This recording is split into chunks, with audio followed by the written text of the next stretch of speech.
End gold buyers, మీ కష్టాల్లో నమ్మకమైన మీ ఆత్మీయ నేస్తం.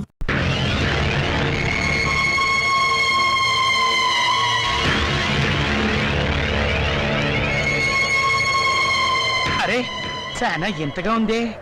శవాన్ని పాతి పెట్టి వారం రోజులైనా శవం ఇంకా కుళ్ళిపోలేదు. బెంగళూరు వంకాయలా నిగనిగలాడిపోతున్నా. శవం గ్లామర్ గా ఉందా లేదో చూడవలసింది నేను. చూడండి డాక్టర్ గారు, ఈ శవాన్ని రీపోస్ట్ మార్టం చేసి ఇది మర్డరా లేక నేచురల్ డెత్ నిర్ధారించండి. With pressure. ఆగండి బాబు, మా మున్సిపల్ చైర్మన్ గారికి పోస్ట్ మార్టం చూడాలని చాలా కోరిక. ఆయన వచ్చేదాకా మీరు ఆగాల్సిందే. ఆగేది? ఆయన వచ్చి చూడటానికి ఇది మైకేల్ జాక్సన్ ప్రోగ్రామా? మా మేజిస్ట్రేట్ గారు వచ్చే లోపల పోస్ట్ మార్టం స్టార్ట్ అవ్వాలి. డాక్టర్ గారు మీరు కానివ్వండి. With pressure. ఆగండి డాక్టర్ బాబు, చెప్పేది మీకు కాదా? మా చైర్మన్ గారు అంటే మీకు నెక్కనే. కాటి కాపరవేత్వ, నువ్వు ఈ శ్మశానానికి ఎమ్మెల్యే అయినట్టు ఫీల్ అవుతున్నావు. మేజిస్ట్రేట్ గారు అంటే భయం లేదా? ఎవరైతే మాకంటే నాతో పెట్టుకోకో. Don't talk. పోలీసుల మజాక. డాక్టర్ గారు కానివ్వండి. ఇది ప్రశాంతమైన శ్మశానం అనుకున్నారా? మంచి చెడ్డ లేకుండా కొట్టుకు చస్తున్నారు. Thank you sir. పెద్ద బాడీ లేకపోయినా పెద్ద మనిషిగా కరెక్ట్ చెప్పాను.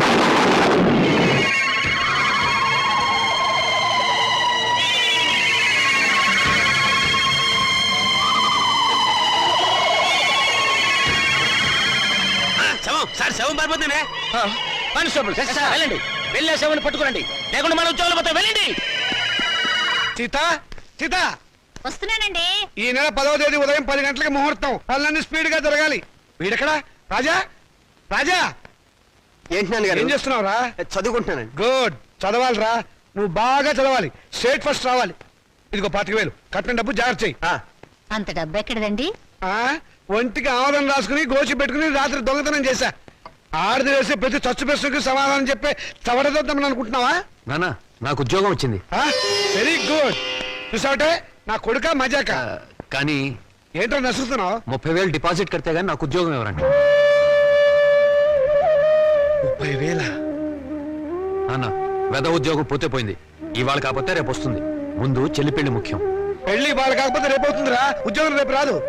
కట్టం డబ్బు 25,000 ఉంది కదా, తీసుకెళ్లి డిపాజిట్ కట్టు. మరి పిల్ల పెళ్లి ఆగిపోతుందే. ఇది అన్యాయం నాన్న. ఒకరికి న్యాయం జరగాలంటే ఇంకొకరికి అన్యాయం జరగాలి, తప్పదు. ఇంకో 5,000 తగ్గుతుంది నాన్న. ఆడపిల్లల ఒంటి మీద నగలున్నాయి కదా, వాటితో అడ్జస్ట్ అవుదాంలే. ఈ పెళ్లి ఆగితే అది చస్తుంది. చస్తే చస్తుంది, నాకు ఖర్చు తగ్గుతుంది. పక్క పెళ్లి ఆగిపోతే నేను ఊరుకోను. ఏం తిరుగుబాట? పొరపాటు జరిగినప్పుడు తిరుగుబాటు తప్పదు. ఒక బిడ్డ కడుపు కాల్చి ఇంకో బిడ్డ కడుపు నింపాలనుకోవడం అన్యాయం. ఒంటెల మీద కొట్టినప్పుడే ఓర్చుకున్నాను, ఈ చెంపదెబ్బ భరించలేనా? పాపం పిచ్చిది, పెళ్లి మీద ఆశలు పెట్టుకుంది. ఈ పెళ్లి ఆగితే దాని గురించి లోకం ఎన్ని రకాలుగా మురుగుతుంది. అమ్మాయి అన్నది నిజమే కదండి. ఇది ఆడవాళ్ళ రాజ్యం కాదు, నా రాజ్యం, నా కొడుకుల రాజ్యం. నోరు మూసుకో. ఏ తప్పు మాట్లాడిందని నోరు మూసుకోవాలి? మీ అధికారం అహంకారం మా స్వేచ్ఛని ఎంతకాలం ఇలా చంపుతాయి? ఏ మగపిల్లలతో సమానంగా బతికే హక్కు కూతుళ్ళమైన మాకు లేదా? లేదు. ఎందుకు లేదు? ఇలాంటి పిచ్చి ప్రశ్నలు అడిగే రోజులు వస్తాయనే ఆ రోజుల్లో ఆడపిల్ల పెద్ద మనిషి కాకుండానే పెళ్లి చేసేవారు. ఒకరు సస్తే సగామనం చేయించేవాడు, చేయకపోతే గుండు గీసి ముసుగేసి మూల కూర్చోబెట్టేవాడు. అంతెందుకు, మనకి 2 చేతులు ఉన్నాయి. కుడి చేతుకున్న విలువ ఎడమ చేతుకుందా? లేదు. ఒక శరీరంలో బాగలేక ఎంచేత జీవితంలోనూ అంతే. కొడుకున్న విలువ కూతుళ్ళకి లేదు. మాకు జవసత్వాలు ఉడిపోతే మా నోట్లో ఇంత జావ పోసేది కొడుకు. రేపు చస్తే కొరువు పెట్టేది కొడుకే, బూడిద ఎత్తిపోసేది కొడుకు, పిండాలు పెట్టేది కొడుకు, ఆఖరికి పున్నామ నరక నుంచి తప్పించేది కొడుకే. అది పిచ్చి నమ్మకం. మీ వీప్ మీద ఎన్ని పుట్టుమచ్చలున్నాయో మీరు చూసారా? చూడలేరా? కానీ పున్నామ నరకం చూసినట్టు మాత్రం మాట్లాడతారా? పెట్టిన పిండాన్ని ఆడకాకులు మగ కాకులు కలిసే తింటాయి. కాకులకున్న స్వతంత్రం కూడా మాకు లేదా? కాకులు పితృదేవతలైనప్పుడు కన్న కూతుళ్ళు కావలసిన వాళ్ళు కారా? అయితే నాకు పెళ్లి కాదా? ఏడిస్తే వాళ్లకు మరీ చులకనగా ఉంటుందక్క. కన్నీళ్లు తుడుచుకో. పరిస్థితి అర్థమైందిగా. నా మాట విను. మళ్ళీ కాలేజీలో చేరి చదువుకో. చదివించడానికి నా దగ్గర లంకె బిందెలు లేవు. ఉన్నా దాంట్లో ఉన్న బంగారం అంతా మీ కొడుకులకి ఇవ్వండి. ఆ ఖాళీ బిందులు మాకిస్తే మేము నీళ్లు మోసుకుని బ్రతకడానికైనా పనికొస్తాయి. మౌనిక, అక్కడ నేను చదివించుకుంటానులేండి. Hello Monika, congratulations. దేనికి? Congratulations Monika. Congrats Monika. Hello Monika, congrats. ఈ రోజు కాలేజ్ లో అందరికి ఒకేసారి పిచ్చి పట్టినట్టుంది. హలో మౌనిక, మీరు ఒక్కరే మిగిలిపోయారు, తీసుకోండి. పోలేక పెళ్ళెవరికి? ఊళ్ళో వాళ్ళ పెళ్లికి నేనెందుకు సన్నాయి వాయిస్తాను? నా పెళ్లి కాబట్టి నేనే కార్డులు పడుతున్నాను. కంగ్రాచులేషన్స్. Same to you. పెళ్ళెక్కడా? మాధురి దీక్షిత్ కళ్యాణ మండపంలో అమాప్కే ఏకం లాగా దిల్వాలియే దుల్హానియే లే జాయింగే లెవెల్లో నా పెళ్లికి మీరు లేచి రావాలి. తప్పకుండా వస్తాను. అమ్మాయి దేవురు మనూరే, చదువుకుందా? మన కాలేజీలోనే. మన కాలేజీలోనా? పేరేంటి? మన పేరే.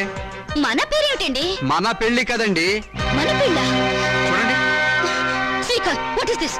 మీ ఫోటో పక్కన నా ఫోటో. నీకు మేనర్స్ ఉందా? నన్ను ఏడిపించడానికి ఇంతకన్నా వేరే దారి దొరకలేదా? సారీ, ఈ రోజు April 1 కదా, ఏదో సరదాగా ఏడిపిద్దాం అనుకుంటే అంత బాధపడతావేంటి? టేక్ ఇట్ ఈజీ పాలసీ తీసుకో. ఇలాంటి వాళ్ళకి ఇది టేక్ ఇట్ ఈజీ. April 1 రోజే కాదు, ప్రతిరోజు ఆడపిల్లల్ని ఫూల్స్ చేస్తూనే ఉంటారు. మా ఇళ్లలో అమ్మా నాన్న ఎన్నో కష్టాలు భరించి రూపాయి కూడబెట్టి మమ్మల్ని ఇక్కడికి చదువుకోవడానికి పంపిస్తున్నారు. అంతేకాని ఇలాంటి వాళ్ళు బలి తీసుకోవడానికి కాదు. నీ దగ్గర డబ్బులున్నాయి, కార్లున్నాయి, మేడలున్నాయి. ఏ మచ్చపడ్డా నీ డబ్బు దాన్ని తుడిచేస్తుంది. కానీ పేదరికంలో చస్తూ బతికే పెళ్లి కాని ఆడపిల్ల మీద ఏ అపవాదు పడ్డా ఈ జన్మలో పోదు. ఆ అపవాదు పోవడానికి నాకు ఆత్మహత్య కంటే వేరే దారి లేదు.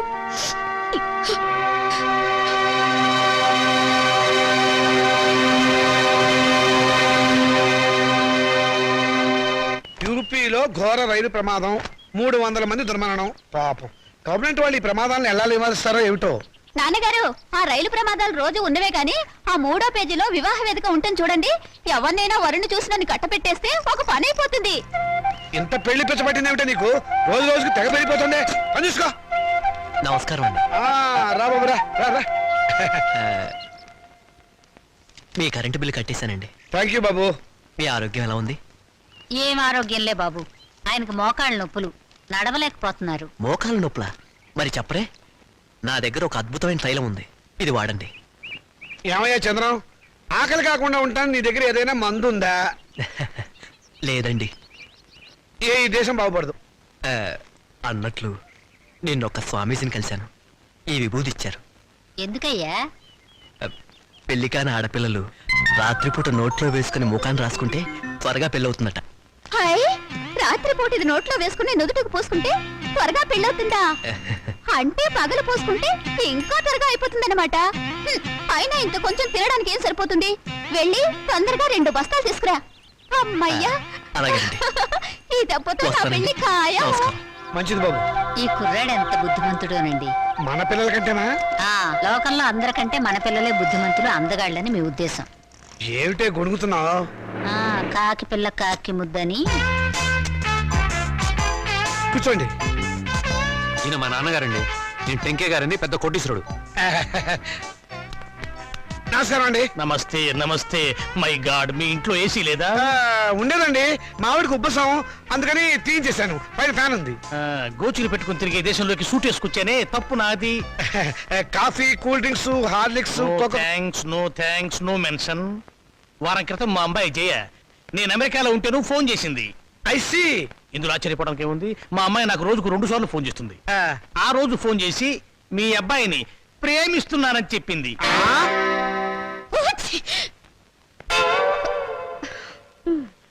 అమెరికా ఎప్పుడైనా చూసారా? అనకాపల్లి కూడా చూడలేదండి. అనకాపల్లి చూడలేదు, ఆమదాల వలస చూడలేదు, అమెరికా సంబంధం మాత్రం కావాలి. డాక్టర్, ఇంగ్లాండ్ లో మైకేల్ జాక్సన్ మనవడితో సంబంధం కుదురుస్తాను, స్విట్జర్లాండ్ లో సెటిల్ అయిపోమని చెప్పారు. విన్నావన్నమాట. ఈ పూర్ ఫ్యామిలీతో కావాలంటున్నావు సంబంధం. నేను నా ప్రేమని కాదన్నే నాన్న. నువ్వు ఆ మాట మీదే ఉండమ్మా. చూడండి, మనం వాళ్ళ ప్రేమను కాదన్నాం అనుకోండి, ఏ అఘాయిత్వం చేస్తారు. వాళ్ళు అలా తొందరపడకుండా మనం తొందరపడటం మంచిది. ఏమంటారు? దాన్ని కొంచెం ముక్కు మూసుకోమని చెప్పు. వాళ్ళ కులం గోత్రం ఏమిటో కనుక్కోండి. డబ్బున్న వాళ్ళే. ఆ పిల్ల తల్లి గురించి అడగండి పోనీ. బాగా డబ్బున్న వాళ్ళని చెప్పానా? సిస్టర్ ఏమిటి అంటుంది? ఆహా, ఏం లేదు. మా పిల్లవాడికి రష్యా నుంచి 2 లక్షలు ఇస్తామని వచ్చారు. ఆ విషయమే ఊరికే గొణుగుతోంది. మీ అమ్మాయి మొత్తం ఎన్నిసార్లు తుమ్మింది? 2 సార్లు అండి. 2 సార్లు తుమ్ముకు 2 లక్షలు, 2 4 లక్షలు. ఓకే, లెక్క తప్పు చెప్పాను. 5 సార్లు తుమ్మింది. It's all right. నా వైపు నుంచి ఇంకొక తుమ్మేసుకోండి. మొత్తం 6 తుమ్ములు, 6 రోజులు 12 లక్షలు. మాదేం పోయిందండి, ఒక గోతం దులిపేస్తాం. ఏరుకోండి. ఏమండి? Don't disturb him. పెళ్ళైన దాకా అదే పొజిషన్ లో ఉండనివ్వండి. Come on doctor. ఏ కొండయ్య రా. ఏంటి సార్, ఈ ఫోటోలో ఉన్న శవం ఇటువైపు తిరగడం చూసావా? శవమా? అదేనయ్యా మనిషి. ఓ శవం మనిషి. శవం లాంటి మనిషి అయ్యా. లేదండి, ఇలాంటి శవాన్ని చూడలేదు, మనిషిని చూడలేదు. చూడలేదా? సరే, ఒకవేళ చూస్తే మా పోలీస్ స్టేషన్కి ఫోన్ చేయి. ఓకే? సరే సార్. Sir, yes. మెహదీపట్నం వైపు వెళ్తున్నారా సార్? అవును. దారిలో కొంచెం లిఫ్ట్ ఇస్తారా సార్? అడ్డమైన వాళ్ళందరినీ డ్రాప్ చేయడానికి ఏమైనా సిటీ స్కూటర్ సర్వీస్ అనుకున్నావా? అలా అనకండి సార్, అర్జెంటుగా మా హెడ్ క్వార్టర్స్కి వెళ్ళాలి, ప్లీజ్ సార్. సరే ఎక్కువ. Thank you sir. చైతే మిమ్మల్ని ఏదో జైల్లో చాలాసార్లు చూశాను సార్. Don't talk. జైల్లో చూడటం నాన్ సెన్స్. పోలీస్ స్టేషన్లో చూసుంటావు. నేను 2 టౌన్ ఎస్ఐని. 2 town SI wonder sir. 2 town SI అయి ఉండి కూడా రహస్యంగా బ్రాందీ బాటిల్స్ సప్లై చేసే స్మగ్లర్ల స్కూటర్ మీద వెళ్తున్నారు అంటే ఎంత నిరాడంబరత, ఎంత సింప్లిసిటీ సార్. షటప్. నీ పొగడత ప్రమాదర్థంగా ఉంది. నోరు మూసుకొని కూర్చో. అవును, మీరు ఇంత డీటెయిల్గా ఎంక్వైరీ చేస్తున్నారు. కొంపదీసి మీరు సిబిసిఐడి కాదు కదా? చచ్చా, అలా అనుమానించే ముందు వెనక ముందు చూసుకోవాలి సార్. వెనక్కు చూస్తే ముందు ఎలారికి గుద్దేస్తాను, ఇద్దరం చచ్చూరుకుంటాం. వద్దులండి సార్, నేనే ఒక శవాన్ని. నాకు తోడు మళ్ళీ తమరి శవం కూడా ఎందుకు? మా హెడ్ క్వార్టర్స్ వచ్చింది, కొంచెం ఆపండి సార్. అలాగే. ఇక్కడ ఏంటయ్యా శ్మశానం దగ్గర ఇది మీ హెడ్ క్వార్టర్సా? మరదే